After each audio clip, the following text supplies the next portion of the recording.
when we talk about AI, we're just talking about automation, really, is what we're talking about. And so where can we automate in a way that makes sense? And I'm with you. The experiment with digital freight brokerage was, I don't think, a successful one. I think there are elements, though, that make sense. The relationship is too critical, though, to just obviate completely. You cannot get rid of it, and nor should you, because as we know, you have to trust the people you're working with. And here in intermodal, you can't get rid of the relationship. I mean, it's sort of part and parcel of really what the service offering is. And so how do they use it? And I think it's through really, how can we optimize the data that we collect? Because they all do collect data. It's just a question of, are they going to make it visible, and who are they going to make it visible to?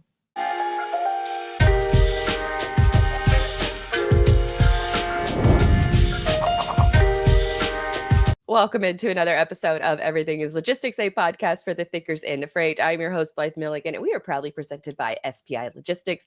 And we've got a great episode for y'all today because we've got Reinke back on the show, but this time she is representing IANA as the president and CEO. And so we're going to be talking about the state of rail, the state of intermodal freight, the upcoming IANA Expo, and everything that you can expect there. So, Anne, welcome back to the show. Blythe, thank you so much. The last time we spoke, you had a different last name, and now 1 year in almost. I'm so pleased for you. Things are still going great. It's not like a Kim Kardashian situation. It seems like it's holding strong. Yes, let's hope. I'm going to knock on wood. I just say that. It's like, hopefully I don't go through everything that, that gal went through. Side of the coast kind of deals with, right. with that family, which is a whole, box of... Time for another podcast, right? Another podcast. That's the discussion for that.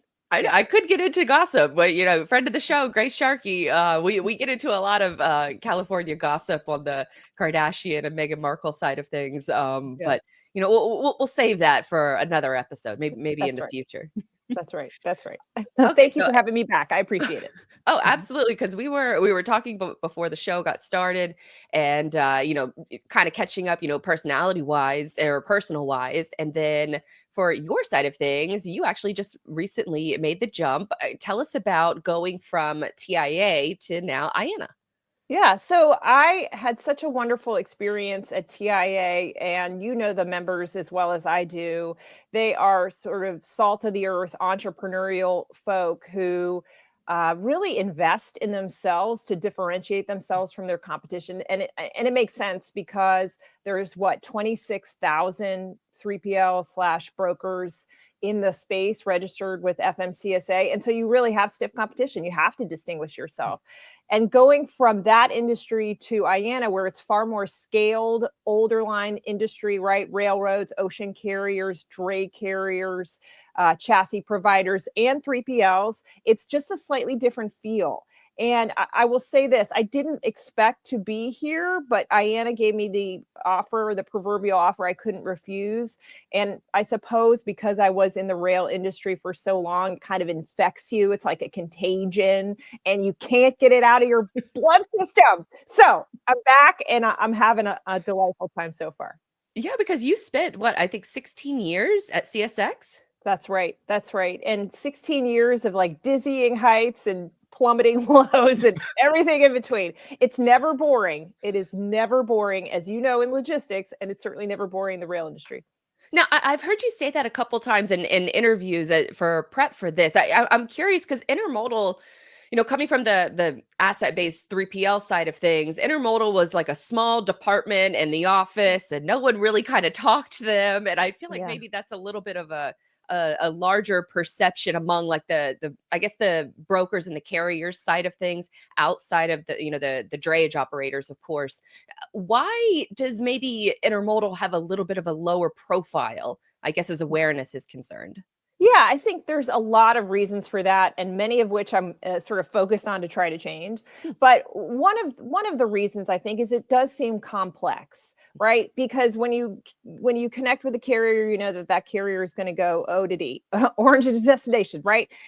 And what the complexity of the intermodal space is designed for a reason, is the highest and best use of each mode, and it's designed to provide sort of truck-like service. But if you don't know that, and if you don't understand that complexity, you sort of feel like, I'm not going to bother. And part of too, back in 2019, the domestic intermodal market share was something like 8% of total freight moving here in the United States. It's gone down to 5.9%. We have to address that. We have to change that. And part of that has been, because of the supply chain dysfunction during the pandemic, there were some issues with rail service. There was issues with all kinds of service. But great news, service levels have outperformed now, and we're doing a lot better. My commitment is, all right, we're going to have to educate the folks as to why it makes sense to use intermodal.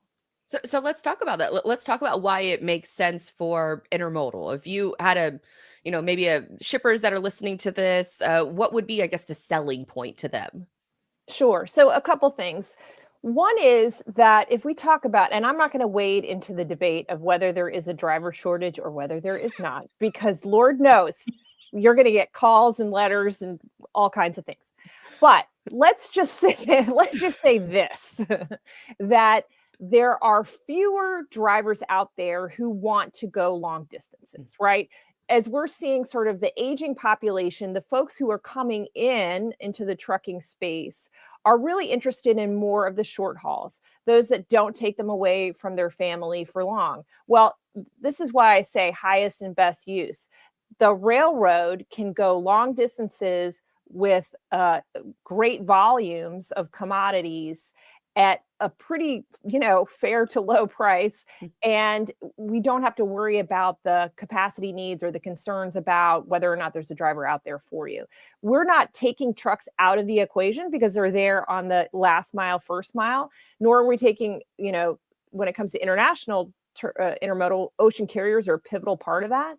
But we're just saying this is for the best use of both sustainability, for the capacity we have out there, and the population who wants to be part of the move. And so I guess, is there an ideal set of commodities that move the best over intermodal? Well, obviously, your carload and merchandise freight, which moves, that's not intermodal, but that is what you typically think of a railroad, right? Coal and grain and ethanol and that kind of stuff. That's what you sort of think, is because it can be large quantities of it dedicated to that train. But intermodal, you have these vast array of consumer goods, as you know, that are either pouring into the country or part of transloads. And it just, because of how much we all are spending on consumer spending, still not as much maybe as we were a year ago, but still spending, there is this tremendous volume that intermodal can take without having to have so many trucks on the roads doing these long distances. How does, I guess, maybe the growth of Mexico or Canada and their transloading opportunities, how impactful is that to the intermodal side of things? Yeah, I think there's a lot of folks who are encouraged about the Mexican cross-border traffic. It is something that it leads to strong opinions too, much like the driver shortage debate. Some people who still want to be engaged in Mexico, and some people who think it was an experiment that didn't particularly work out for them. We feel encouraged about it because certainly there are commodities that can come into Mexico that are coming in perhaps without the tariffs, for example, that the U.S. is experiencing. And, it's just a little, the labor obviously is cheaper, so can add to a competitive rate, that kind of thing. And Canada too last month has enormous domestic intermodal success as well. It's to us, it just is something that is, it's like we can't always control our own destiny, right? Because so much of now we're in a global economy, and so much depends on trade and all of that. But there still are bright spots for that. And one believes, I think maybe you've seen it from what you read and your other guests, that the capacity is tightening again for long haul trucking, right? For a lot of different reasons, which we can get into. And so intermodal seems to be holding its own. And so I guess when the all of these factors that are kind of happening and bubbling to the surface right now, it kind of feels like, especially from hearing you explain it, that this is almost like intermodal's time to shine and maybe gain more market share. Well, that's what we hope for. So I was hired, and a couple people have been in my ear that we've got to increase intermodal market share. And listen, I believe that that's one of the major facets of the organization, which is not only to protect and promote the industry, but it's also to grow it. And so that's what one of the things that we're doing is we are taking on a PR campaign to target those beneficial cargo owners, those shippers who may have used intermodal once and didn't like it, like trying to get them back, or who have never used intermodal and have them consider it. And it's interesting, and I think you've heard this, that if someone has a negative carrier experience, like a shipper has a negative carrier experience, they just think, we'll just use a different carrier next time. If they have a negative intermodal experience, they're inclined to say, well, I'm not using intermodal again. And so how do we counteract that, right? And so, there are all these smart folks who run ad campaigns and know all this stuff, how to message that. And I'm not saying I'm one of those people. I just know that we need to hire those people and make sure that we have the right messaging that resonates. And so with shippers, what maybe have been some instances that have left like a bad taste in their mouth? And then maybe what are some, I guess things that you want to shine a light on maybe how that process has improved? Yeah, I think you'll have to, it just all goes back to service reliability. Like, is that service reliable? Is it going to get to where it gets to when they say it's going to get there? And during the pandemic, there were service reliability issues. I think that's pretty well known. And again, for a number of reasons, some that there had been a kind of decline in rail employment. And so they had to ramp back up because there was no expectation that we'd all be sitting home ordering things en masse, but lo and behold, we sure did. We sure did. And so I think if you had your interaction during a period of poor service or unreliable service, I think you might have to be convinced that you should go back. And so that to us is something that we can do because we now know the service is so vastly improved. And I will tell you, and I'm not going to opine on any M&A activity, whether it's good, bad, or indifferent. But I will say what's nice to hear from all of the railroads is their commitment to intermodal and how they recognize that it is the sort of their stake in the ground. That's where they see real growth. And so it's not just this kind of imaginary thing. It's they are committed and they're a critical component of it, of success of intermodal. And so there's obviously, the big companies that everybody has heard of, there's, lots of merger talk that's going on right now. But I'm curious as to the other side of things. So what does the rest of the landscape of intermodal look like, maybe from a technical perspective? Is there a boom going on, sort of very similar to what brokers and carriers are experiencing with lots of new tech being almost like forced down their throats? Is that same thing happening on the intermodal side of things? Yeah, I think, as I said at the outset, the 3PL folk are really focused on investing in themselves because they have such competition. And so it may be a little bit of a slower application, but it is absolutely being considered, and for a bunch of different reasons, not just because customers are demanding it, and which they are, but also because of the threat of cargo theft and not being able to counteract the horrible folk in the middle of the night who are stealing, from containers or the whole container or what have you. And so having some sort of technology to counteract that, I think, is what others are focusing on. And it does, look, it makes it a complicated proposition to add too many bells and whistles to an intermodal product, because then you're starting to make it unattractive by making it expensive. But I think, it is something that they're committed to because they understand that there's a customer expectation for that.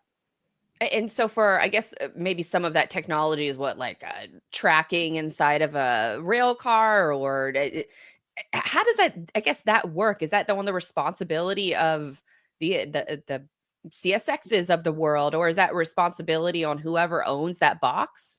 Yeah, so it's interesting you say that, because I think there's a few different owners at stake, so to speak. So the container itself is owned by one entity, right?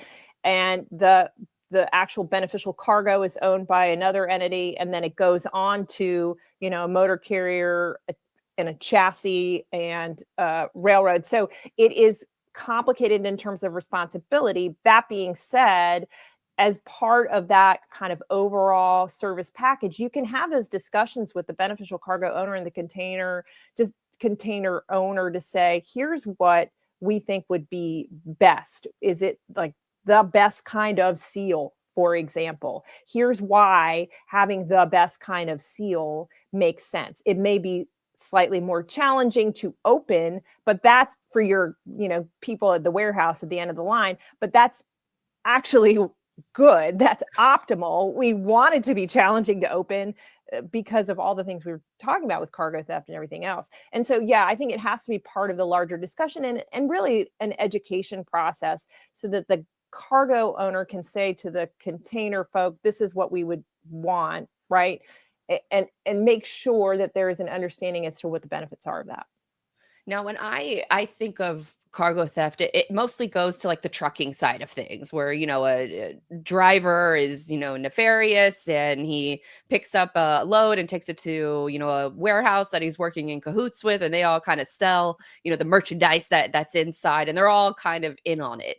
With intermodal, like I've seen some of those clips. I'm sure everybody has the port of They're Los ripping Angeles. into the stuff. Yeah. And there's just packages, kind of everywhere. I've Awful. seen that, but what does, I guess, cargo crime look like in the intermodal space? Is it obviously it's not like, a bunch of bandits running up on horses and taking over a train. Like, what does it look like? Yeah, Outside of now like the cartoon representation. now they're in SUVs and taking over train. Yeah, well, so if you talk to the kind of smart folks who are doing the security for the different operations, the railroads, et cetera, they would say, well, there's two kinds of cargo theft. There's the kind of crime of opportunity, which is to what you're saying. These people who see a container and it may be the train is stopped because it's waiting, for another train to clear or what have you. And so then they rip into it and they strew all the stuff around and they, get it. So that is sort of this unplanned sort of thing, but it's obviously incredibly costly and not great for a lot of different reasons. And then you have your strategic theft, and the strategic theft are the folks who really know where things are at a certain place and they know what's in that container and they know how to get it. And so it could be at an intermodal yard. They can cut the fences to get into the intermodal yard. And that could be, the container is sitting on a chassis, or that container is just sitting in the yard, or that container is sitting on a truck, or that container is sitting on a train. And they know that it's a bunch of Air Jordans that just came out. And how do they know these things? It could be that there's some inside operation. It's hard to know, but somehow these thieves know more so than like the rest of us what are in these containers. And that is an organized criminal element. And to many of these incidences have been connected to cartels. And so what makes it so challenging is that it's not just, Joey Thief, right? Like these are people who may not be even in the United States, who it's very hard to get a reach of. And as I mentioned, if let's just say something happens on the road, meaning it's like either it left a facility, and so it's either out there on the railroad tracks or out there on the roads, it's hard to know where these things happen if you're stopped for some period of time. It's hard to say, hey, sheriff, this happened. And the sheriff's going to say, well, where? Did it happen in my jurisdiction? You're like, I don't actually know. Right. And so that's what also all of the enforcement issues are challenging in that regard. And that's where maybe more technology is kind of trying to be forced into the conversation, where you can maybe answer some of those questions. That's Do those right. kinds of solutions exist for intermodal? They do. And so there are companies out there that have sensors on the container doors, for example. And so those companies can detect if a container door is being opened and can notify the railroad operator that this is happening. And so then that railroad operator can, or the drayage provider can then try to send their own security or try to see if there's a way to combat that before anything gets out of control. And so there have been typically, this is what I hear. I'm not a thief, so I don't know. But typically, these kind of like container heists are like 30 minutes from start to finish. Oh, And wow. so if there's a way, if you can sense immediately if that container door being open, there is a chance. I mean, it's not huge, but there's a chance that you can stop it before it's all gone. Do you know how they could potentially stop it? I mean, it just feels like such a short window of time that you have to act. Yeah, so there are railroad police, for example, and so those railroad police, if they're in the jurisdiction, if they're in the vicinity, can come up and it's obviously it's up to their protocols as to how they handle that, and I wouldn't be able to tell you exactly how they handle it, but if they are, and if they're able to catch these folks proverbially red-handed, there is an opportunity, or they can just call the 911 and report it if they don't want to handle it themselves, or So if they're they don't not have their own police. Yeah, if they're in not in harm's horses way. or, SUVs chasing them down, the bandits on a train. Jesse James, there he is. With the Uh-huh. eye mask and the cowboy hat, and yeah, you gotta come prepared in the proper outfit if you're gonna chase down I some know. rail thieves. Costuming is so important. I agree with you. They can recognize you from a faraway distance. Now, I know for TIA, you were involved with a lot of, well, maybe not. Maybe this is previous to TIA. Maybe I'm messing up the timeline here, but you were helping out with like lobbying efforts for freight brokers, and maybe inside of TIA with advising on different policy issues and things like that. Correct me if I'm wrong, but are you doing any of that on the intermodal side of things now? Yes, and you don't have anything wrong. Oh, You good. are completely right. So, yeah. Whew. Um, well, one of the reasons I think I was hired at IANA was that they had not much of a lobbying presence. Mm. It was just something that they were really focused internally on building up the organization and representing the industry, sort of industry to industry, not so much industry to Washington. Mm. So because my background is lobbying in Washington, um, I think there's commitment from the board, and then hence me, is to develop an advocacy arm. And so we are hiring a vice president of government affairs, and we're going to develop a department. And why do we do this? Well, there are a couple reasons. One is it's another outlet to talk about intermodal. And I've noticed since I've been up on the Hill a few times, there are people who are kind of transportation nerds, and I'm one of them. So I'm not being pejorative, who know what intermodal is, but the vast majority of like the staff don't have any clue, or members. And so what we've got to change that, because there are programs out there, for example, grant programs where there's funding for big intermodal facilities. Well, you can have a public-private partnership where if an intermodal facility needs to get built, then you can have some government funding and some private funding and really make it, actually work. And so, and also our voice needs to be part of it. We're representing a segment of the industry. And so if we're saying we need permitting reform in order to get those intermodal facilities built, or if we need to have independent contractors still be part of the system, because 80% of the dray drivers are independent contractors. And so we cannot have an industry wrecked. So we've got to have our voice out there. That's super interesting because I've always, you hear about lobbying in a grand scheme of things. It's like, a very negative thing, that, there's special interests involved, and, they're coming down on the little guy and things like that. But Right. from what I understand, especially on what you are prioritizing, is really establishing a framework to open up a conversation with the people who are making and passing laws.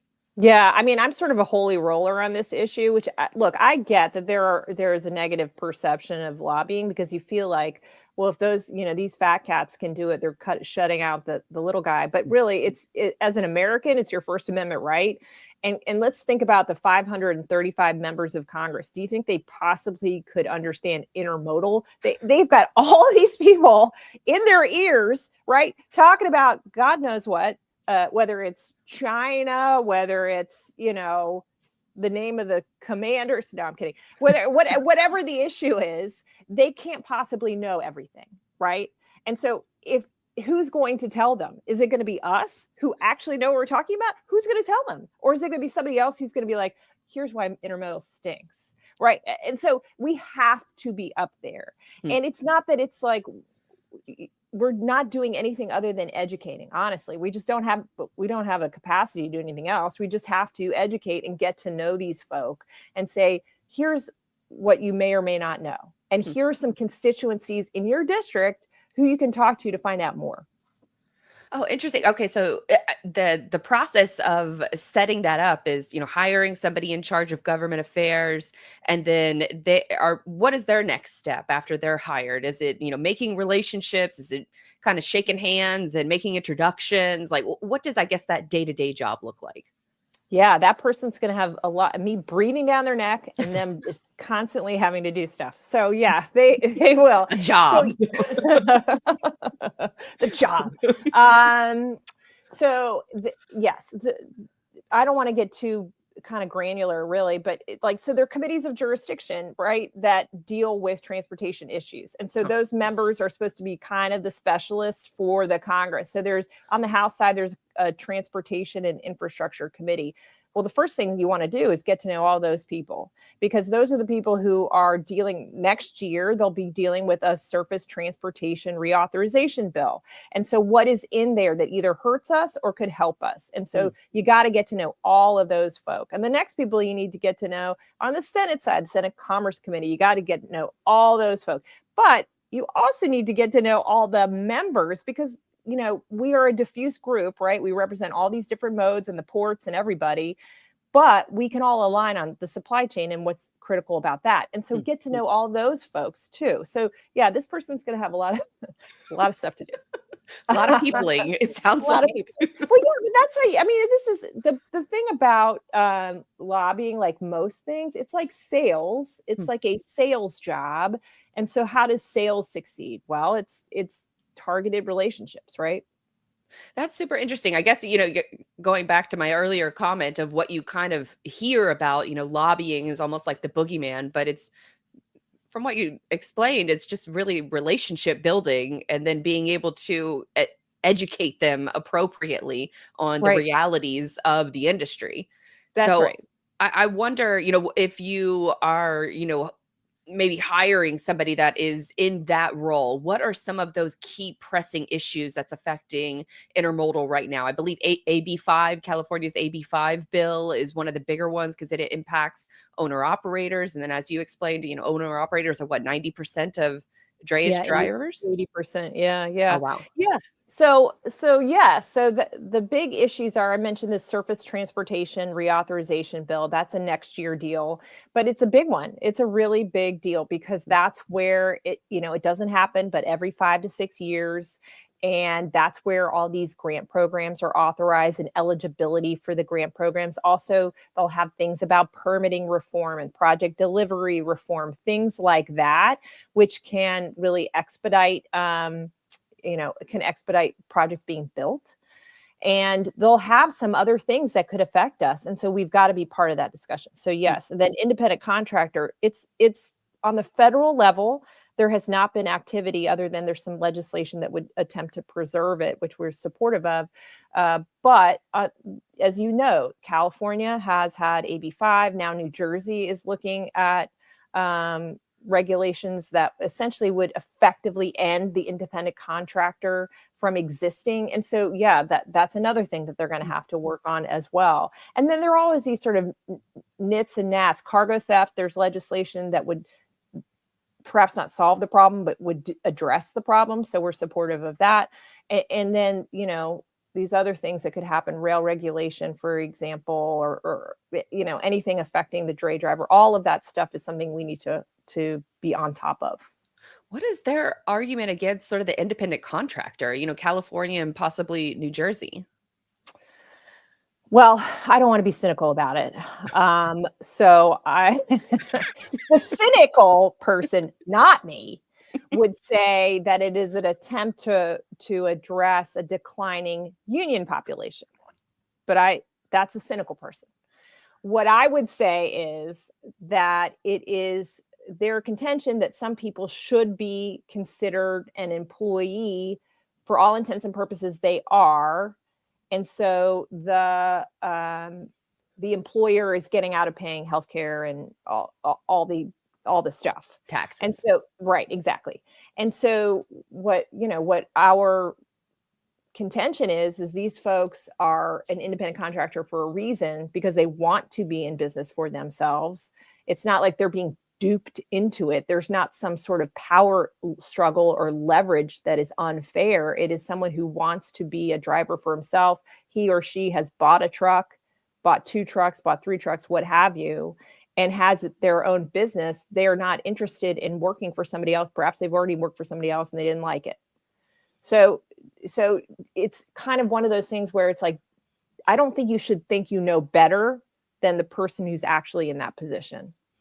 Yeah, very true. Because I wouldn't want somebody as I'm an independent contractor for several companies, and I choose that path because that's the path I want to. And I wouldn't want somebody else coming in and saying, no, you're not allowed to do that anymore. That just seems absolutely ridiculous. Like, what business of it is yours? And it just sounds That's like right. maybe they're trying to make it their business. That's right. And it's interesting, in New Jersey, it's become quite a contentious issue.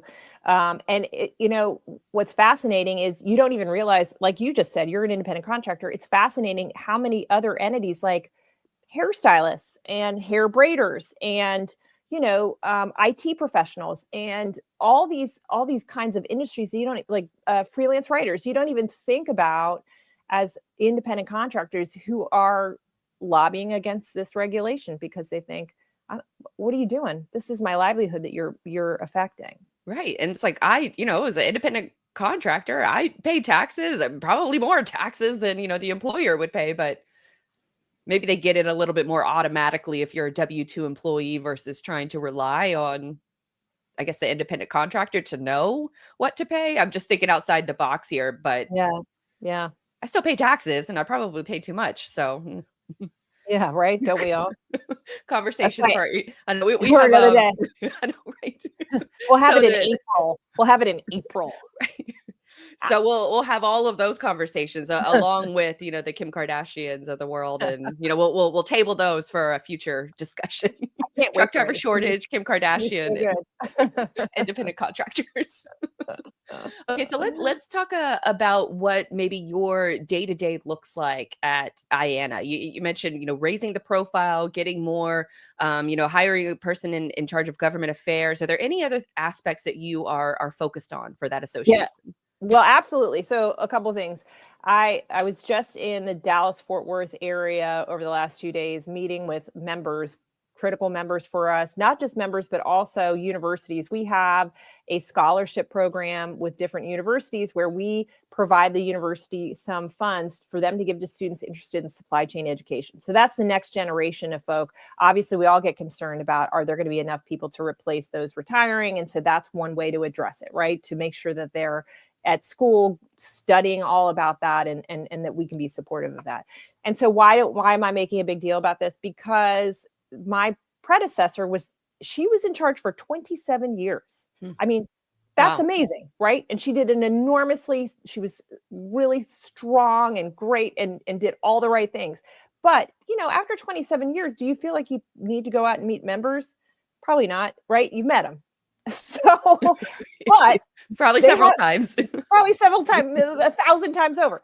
So, but they haven't met me. And Hmm. so part of that is I'm going out there and meeting with these members, and hearing from them as to why they want to be a part of IANA, but also what they see for intermodal. And then B, tell them what my vision is for the association. And hopefully they find it compelling, and then they want to have continued engagement.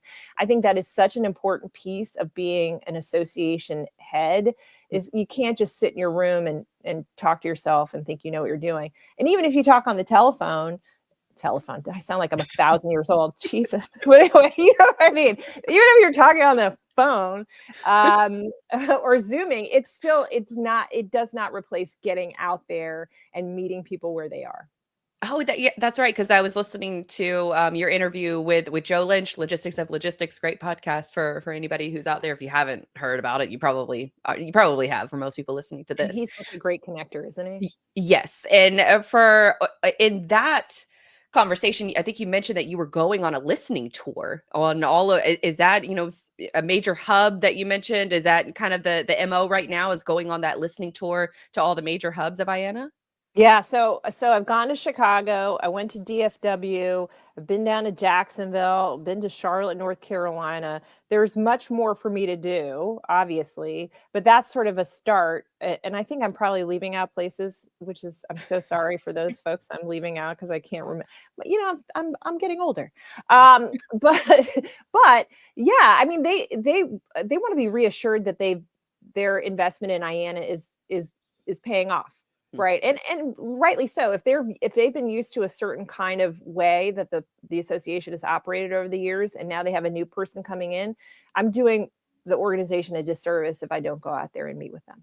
So what are maybe some of those bigger concerns that they have, and then maybe what are you going to implement because of those conversations? Yeah, I mean, first and foremost, it's how are we going to address market share, Yeah. right? We got to Right? get more business. You gotta Yeah. get more. I mean, and you, because if the industry succeeds, IANA succeeds. And if Right. IANA succeeds, we're hoping that the industry is successful. So I think that's kind of first and foremost is how do you address market share? What can you do to promote it? And then, obviously any association has its association issues, which is how do you assure that there are new voices being represented on industry committees, for example. And fair enough, you don't necessarily want to have the same people saying the same things for years and years and years. How do you make it so that there are talented people who want to be part of the kind of education system, the committee system, the board? How do we get that next generation in? And so I think all of it is like they're very smart folk who have good ideas. And so it's to my benefit that I have these people in my ear telling me, what they think we should do, and I'm happy to implement in a way that I think makes sense. Now I'm on the board of the TMSA, and so I hear a lot of what you're saying, because Jennifer Carpus Remain does a fantastic job leading the Yeah. association and getting those new voices and all the different committees involved. So I'm curious, what does, I guess, maybe the landscape of IANA look like? Is it similar structure? Is it maybe like a CSCMP where there's different hubs, as you mentioned? What does the behind the scenes kind of look like, the committee versus board kind of structure? Sure. So we have a board with board committees. And so those are just board members on it. For example, policy committee, there's a nominations committee to make sure we get that sort of pipeline of talent, that kind of thing. We have a committee who is in charge of looking at this is really going to get weedy, but we facilitate the uniform intermodal interchange agreement, which is essentially the rules of the road of how equipment is interchanged. And so we have a committee that kind of oversees that. And then we have 3 non-board committees. We have maintenance or repair, so kind of like roadability, if you think about what that could mean. We have safety and security, and so they're looking at, well, cargo theft is part of that, but writ large, safety and security. And then finally operations, what are some ways to improve operations?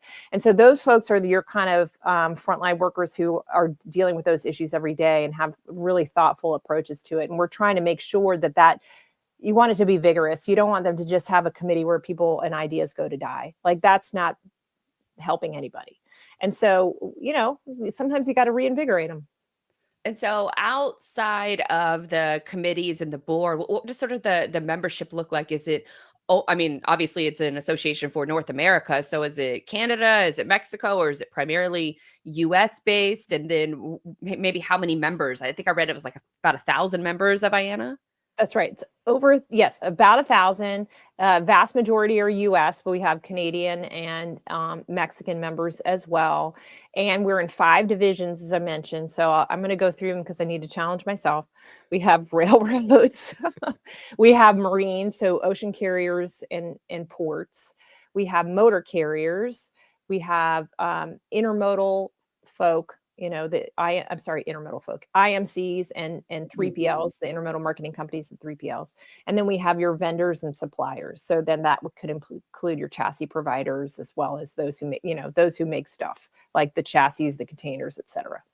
Awesome. That gives me a fuller picture of, because IANA was always just one of those, because they used to, I don't know if they still do, they used to host a lot of conferences in Jacksonville, and I'm assuming it's because of the CSX connection, but it always was one of those things, like the when I worked at the in house, it was the small department in the back that no one really talked to. But now Yeah. after talking to you, I'm like, why weren't they more part of the conversation? Because it feels like there's a lot of synergy there in a variety of different ways. So maybe Yes. that's hopefully greater awareness around that Yes. will yeah, obviously now that you're leading the ship, and not to discredit anything that's been done in the past, but I do think that there is a chance to shake things up a little bit when you get some new leadership involved, and part of that is also running an event and what the focus of those events are. So tell us a little bit about the upcoming IANA Expo. Do you have, one event a year? Is it several a year? Give us sort of the overview of the event side of things. Sure. So thank you for asking, of course, because it's in 3 weeks, our Intermodal Expo. It's in Long Beach, California, September 15th through the 17th. And so some people call this like speed dating for intermodal, because it's just everyone who is in intermodal and they're getting together with their customers, or they're getting together with their vendors, and they're all talking to each other about a few things, like obviously service, contracts, next generation tech, what kind of suppliers they should be using, and then the issues associated with it, whether it's AI, cargo theft, future of recruitment, all of that kind of stuff. So it's education, and it's an opportunity to network, and it's a sort of a lot of meeting space, giving that opportunity for people to all get together. And so that is something that they've been doing for years and years and years. And the organization is 34 years old, so I'm just assuming it's a 34-year venture. The other meeting we have is in May, and that's our committee meeting. It's kind of called our business meeting, where it's more in the weeds of those folks as, all right, what are we going to do this year in this committee? And then, the various issues that are associated with it. We had just started our cargo theft task force at this last May meeting. And so that was a big focus for our safety and security folk. But each year there's a different, focus. I think one of the things was transporting lithium ion batteries. Oh, wow. I can't even tell you everything I heard, because it was like, it was a lot to take in. But that's something that folks, for example, I wouldn't have ever thought about, but from an Yeah, I intermodal, didn't. Yeah. right? From an intermodal perspective, making sure there's security around the operation of transporting these lithium ion batteries. I mean, anyway, it's like practical stuff of how you make your business work. And so then this expo is kind of like the universe of intermodal issues. Oh, so that's interesting, because from, I guess, a content perspective, it sounds like, freight fraud or cargo theft, that's going to be a major focus. How does AI, kind of play a role in intermodal freight? I'm assuming with, maybe some of the other industries that it's, visibility, I'm sure, or, data aggregation, that kind of thing. Yeah, I think that's right. And I'm just dangerous enough, smart enough to be dangerous, or whatever the expression is, about the robots that are all taking over. But I would say, yeah, AI, it's more focused on the automation of these sort of data analytics, really, from our perspective, and then some of the visibility stuff too, and how you can integrate the visibility tools without compromising security. I think that's a great tension, right? Because we all want to make sure we understand where everything is, but we also want to make sure we protect that data. And so how do we do that through automation, and what does that look like? And so I'm fascinated to learn, because I need to learn more about it too. I know at TIA with Technovations in particular, AI was like, everybody was just talking about AI. And so I think now we're talking about it. I'm not to say that they started talking about it when I got on board. I'm not trying to be like that, but I do think that there's the folks on the 3PL side might have been earlier adopters than the folks on this side, and so it's just interesting to see what that looks like.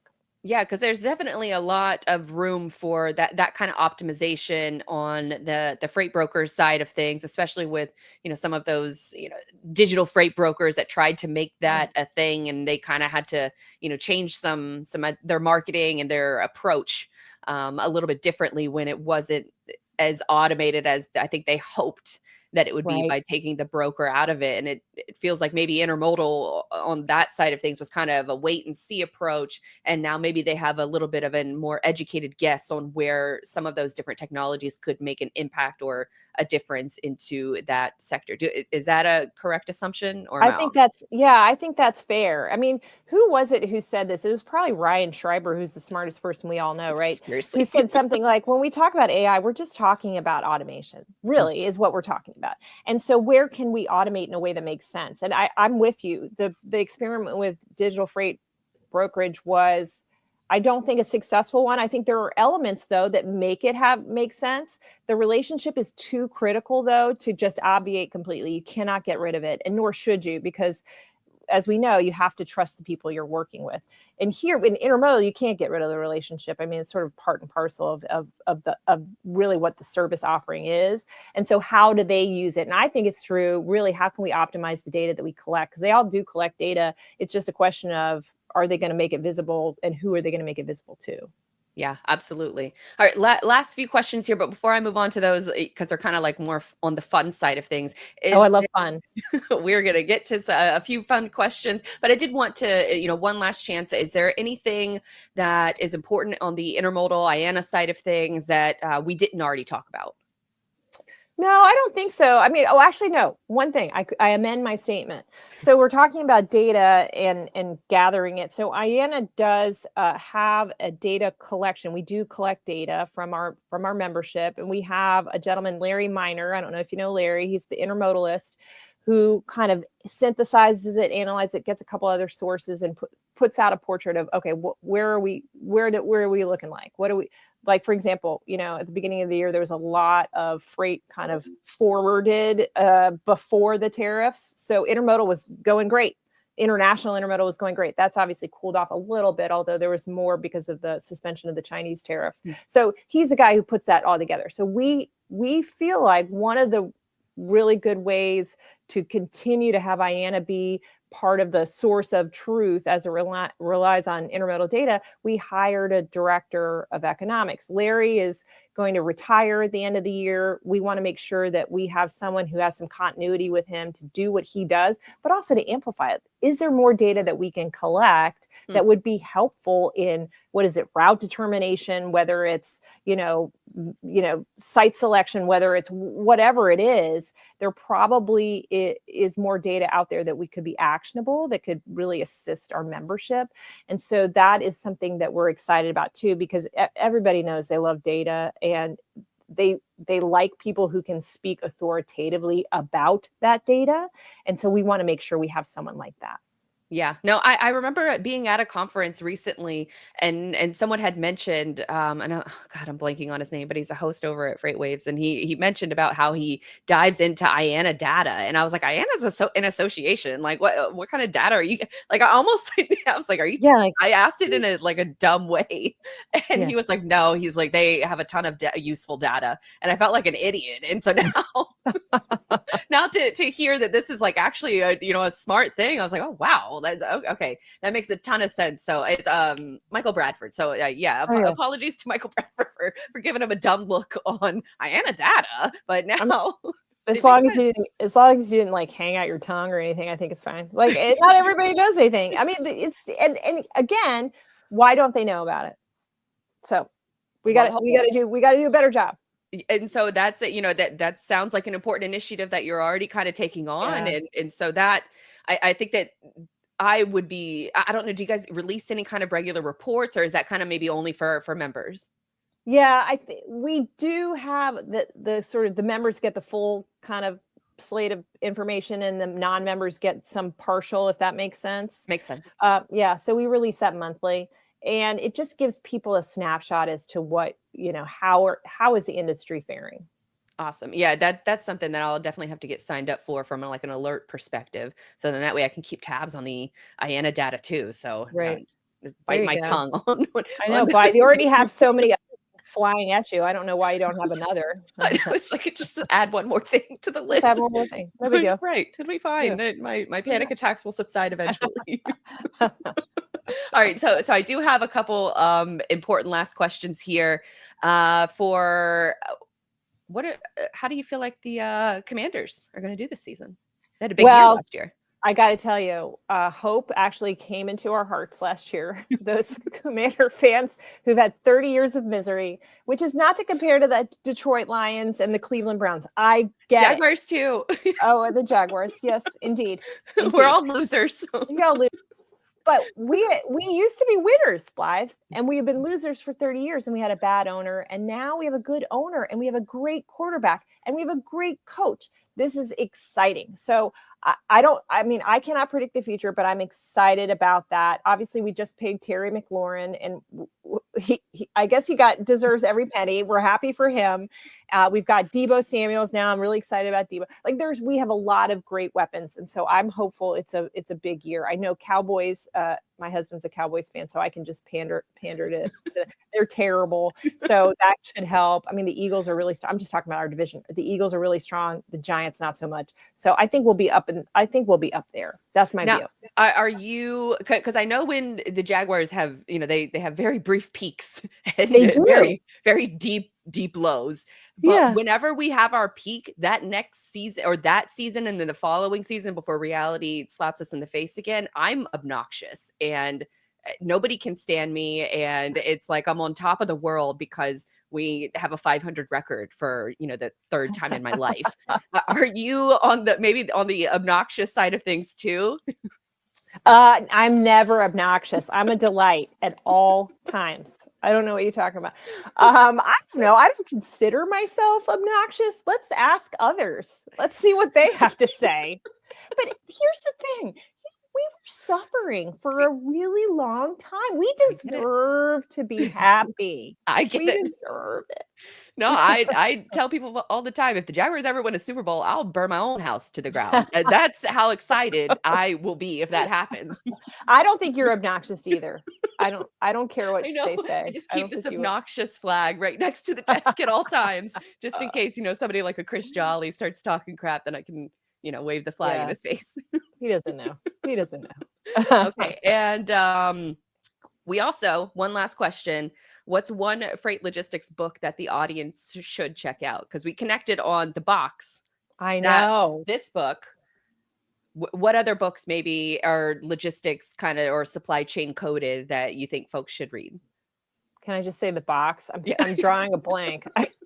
I know. I'm trying to think of like other logistics focused books, and there's Endurance. So that famous, Ernest Shackleton, but I don't know that that's logistics specific. That's more like leadership. I think that has a logistics undertone to it. But I think the box is probably the most famous. It's like most famous.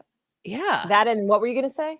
Well, Ryan Peterson of Flexport, he had that one like children's book. I think it's called Little Digger. That it was after the little, I guess, digger that was helping the Ever Given get out of the Suez Canal.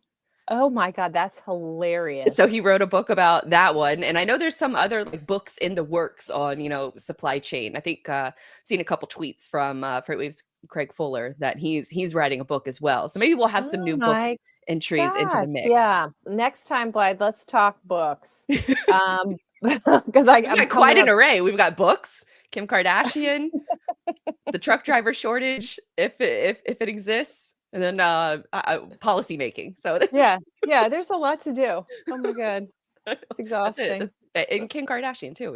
I forgot about that one.